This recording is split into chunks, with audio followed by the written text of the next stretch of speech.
Hey folks, Pat Deegan here.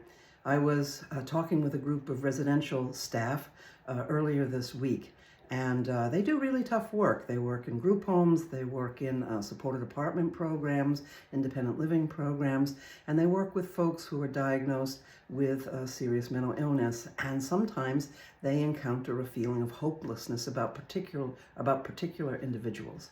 And so I shared with them a story from my early career when I was a clinical director, and I was in charge of group homes and continuing care services. And I met a guy named Victor, and Victor had been diagnosed with schizophrenia for decades. He had been in a state hospital for decades, finally was stepping down into community-based services. When I met Victor, he was picking up tobacco, as he always did, from streets, from anywhere he could find it, and sticking it in orifices. The only things that Victor said was, "Don't knock me down and my shit don't stink." And he would sing it kind of to himself.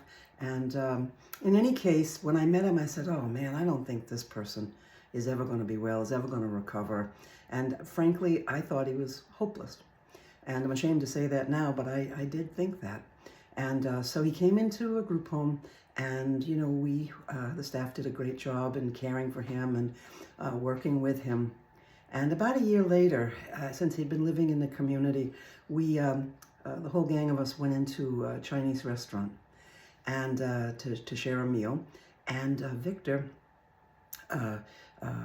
was sitting there at the table with us all, and a server came up, and she didn't know any better, and she asked Victor, "What would you like?" And he ordered a fantastic meal directly off the menu. And I mean, my mouth dropped open, and I was just amazed. And that's what I learned, that sometimes the people that we think are hopeless are actually our greatest teachers. And Victor taught me a very powerful lesson. Never, ever give up on anybody. Nobody is a hopeless case. Sometimes my ability to hope wavers, and that's where I need to put my attention, because people are not hopeless cases and will always surprise us. Have a good one.